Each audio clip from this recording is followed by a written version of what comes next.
Hi, folks. We're in the Cobb TV studio for our weekly chat with Cobb Commission Chairman Mike Boyce. And Chairman, summer's arrived here in Cobb County. And like that, things are heating up here at 100 Cherokee. Yeah, literally and figuratively. That's right. Well, as you know, it is Memorial Day weekend to kick off the summer events. But we'll talk about that at the end of the program here.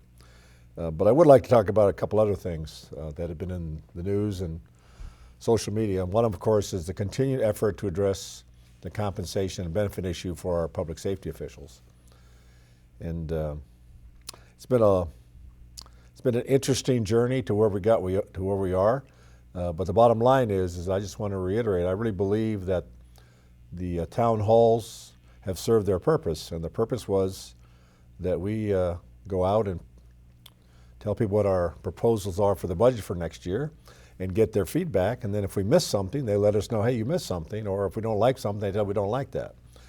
And this spring, actually, clearly the case was that we missed the issue, and it's on me. I missed the issue about the appropriate compensation for our public safety. And the reason I say it's on me because I'm responsible for the budget. But if we had not had this town halls when we did, if we had not had this discussion when we did, this would have turned into a crisis, because in the old system, we would have given our commissioners the budget in June and then expected them to have 2 months to go over this very important issue, which would have been impossible. We would never have been able to address this issue in the way that it should have been addressed, which is give it time to breathe. Let's throw some options out there, let's talk about them, and then let's find what I call the middle ground to what it is that we can do to address this. So Tuesday night, we're going to take the very first step in a lot of steps to what we believe is going to be a great way forward to continually provide increased benefits and compensation for our police officers and firemen and 911 and sheriffs and EMA people. And Tuesday night, we are going to be introducing an agenda item where we're going to be we're telling the public that we're giving every police officer, certified police officer and fireman and sheriff, a $1,475 bonus that we'll put in their paycheck before the budget year starts in October. But we have to do what we have to do. The law says in order for this not to go into the formula for their pension, we have to have a 60-day public hearing to address why it is we do not want to put it into the pension. And the main reason is that I'm going to New York next week, along with the county manager and two of our budget people, and we're going to be defending our activities, our actions over the last year. And we all know that one of the soft spots in the county right now is the pension plan. It is not fully funded. It's far from being fully funded, but it's well on its way to being fully funded in using the equation that our bond raters in New York have given us. So we do not want to be going to New York next week telling them that we're going to be doing further things to the pension plan that is going to dilute it and reduce the amount. So in order to avoid that, Tuesday night we begin the vote to inform the public that this $1,475 will not go into the pension plan. It'll be just a one-time bonus that they'll get, and we'll be able to give them their money in August instead of having to wait till October, which at that time we would. My guess is that the board will approve some kind of an additional compensation of a more sustainable level for all these public safety people. Right. That was one of the big comments that we received is why this amount and why at this time? Well, because we wanted to make sure that we provided this incentive equitably. It doesn't do any good to have what I call class warfare, where we're treating the police differently than the sheriff.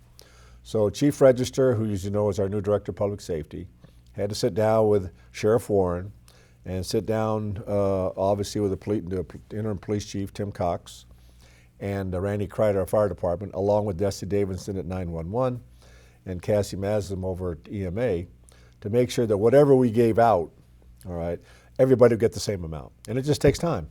I tell people, it's the speed of government. And the other part is that it's all well and good for the staff to agree on something, but then we have to go walk the hallways.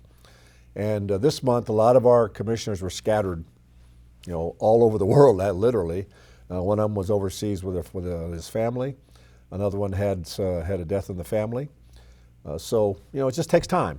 But the good news is I think we're in a good place, and I'm very confident that the board on Tuesday night will approve this first step of many steps that by Christmas time, many of our public safety officers in this county will have a lot more money in their wallet. And again, you already mentioned this, but following up on this, everything else will be kind of folded into the fiscal year 20 budget. Correct. Which we will be voting on in July. At the last meeting, the fourth Tuesday in July, we have 3 public hearings on the budget, which we're going to be doing. Are they all in July, or there's one in June? There may be one in late June. Late June. So we have to have 3 public hearings on the budget, and then like we did last year, I want to vote on the millage rate, and I want to vote on the budget all in the same night. And then after that meeting, we can all, go to Disneyland. Well, said things were heating up, and of course Tuesday we had our zoning hearing. Sure. And one of those items had been a matter of somewhat contentious nature down in Mableton, yeah. and I think the vote was actually postponed, but it was an interesting debate. It was, and I think what we did on Tuesday, I think it was one of the board's finest hours. Zonings are never easy.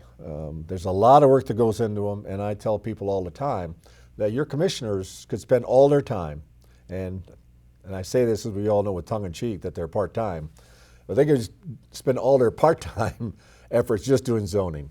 Because remember, every one of these commissioners has to go to these sites, they have to walk them and discuss it with the developers and with the lawyers and the neighborhood. They have to review the site plans. There are so many variables involved in a zoning. And so when the commissioners show up for the zoning hearings, they have to be prepared to address all the issues. And we all know that the homeless has been a very, very sensitive issue in this county, at least since I've been in office. Last year we had a story that the county is considering putting a homeless village down on County Services Road, when in fact we were just simply doing some homework, and somebody came up with this story in social media, which was just simply not true. There was never a proposal to put any kind of a village for homeless people on County Services Road. Ike Reichert, who I really think the world of as the director of Must Ministries, had pushback from trying to build a homeless building down by his building there on 41.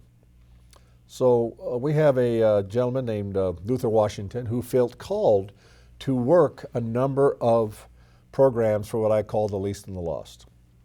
And one of he felt convicted to create a home and a transition center for some homeless people, and he wanted to put it down near Factory Shoals Road in VMH, I believe. And of course, once you use the word homeless in this county, it gets everybody's attention.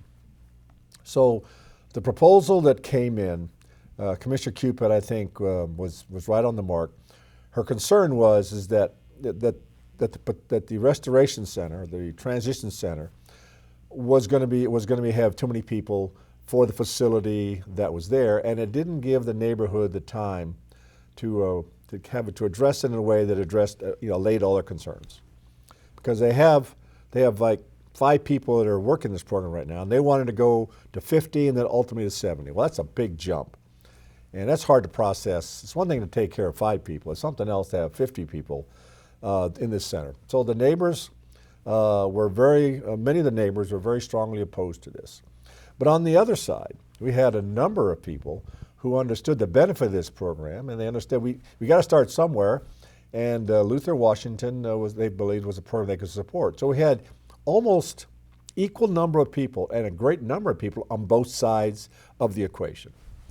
So when the proposal was brought to the board, the initial thought by the Commissioner Cupid was to deny it, because she just thought that it was just too much to go from 5 people to 50 people. And I agree with her. I think that is too much to process.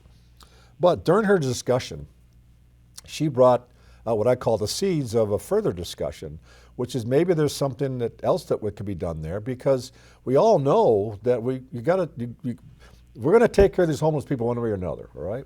They're going to end up in jail, they're going to end up in another program, the county's going to pay for them. And here we have somebody who felt called by his Lord to take care of this population. So how do we bring all these sides together? And it was a great discussion led by both Commissioner Cupid and Commissioner Ott. Because Commissioner Ott, proposal was that maybe what we could do is, instead of considering this zoning at this time was to withdraw the motion without prejudice, and that allowed Luther and his team to come back at a later date with another proposal that might be of of a smaller nature, that might be more amenable to the neighbors. And then Commissioner Burrell jumped in there with some other ideas. So we had a full discussion by all four of us. Commissioner Gamble, unfortunately, was out. She had a death in the family, so was not there on Tuesday.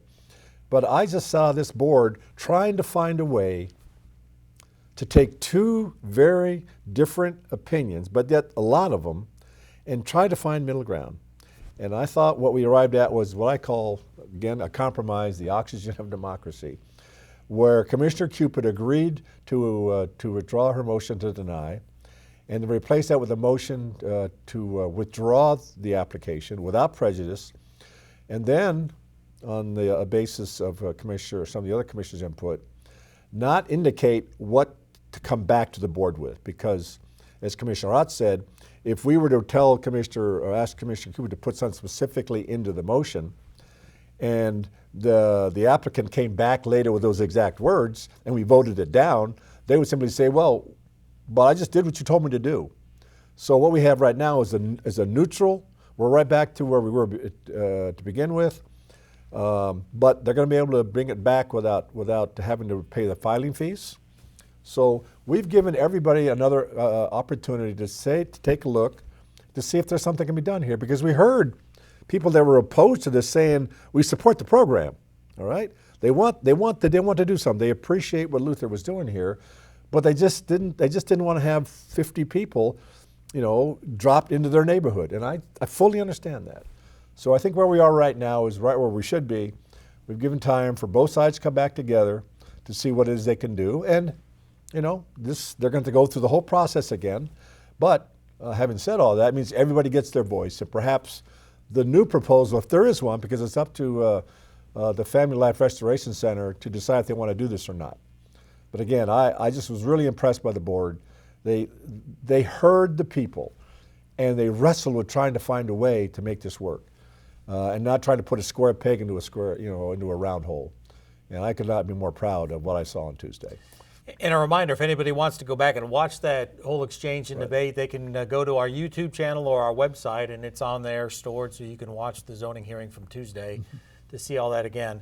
This weekend we observe Memorial Day. Right. It means different things to different people, I know, but for you, something special, and you've Yeah, already right. been out this morning at some observances. Yes, the National Guard, the Adjutant General of Georgia, had a really very meaningful and solemn ceremony this morning at the headquarters there at Dobbins Air Base, and there's probably some pictures there. It's interesting. They have this wall of honor where they have pictures of 42 of their guardsmen that have made the ultimate sacrifice during the war on terrorism.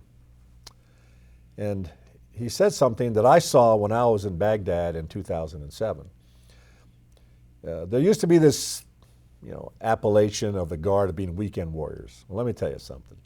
There's no more weekend warriors in this country. I don't care who you are. As I saw in Iraq when I was there, the only way you could tell the difference between a Guard guy or a Guard woman, a National Guardsman, a reserveman, or active duty was by their combat patch. They're all warriors, and they're all well trained and well led, and they're all there, fighting for freedom. And General Cardin this morning made that comment, but I could not agree with him more. And so this weekend, all over this county, there will be opportunities for people to go and take a little time out of their lives to appreciate what it is that their soldiers and their Marines and their airmen and their sailors and their Coast Guardsmen have done for this country in order so that they can have what we call freedom. And General Cardin had right. Freedom is an aspiration. It's sort of like that thing, like what is freedom? Everybody has a different definition. But I'd like to tell one brief story. When I was in school one time, we had a guest speaker who had been shot down over North Vietnam.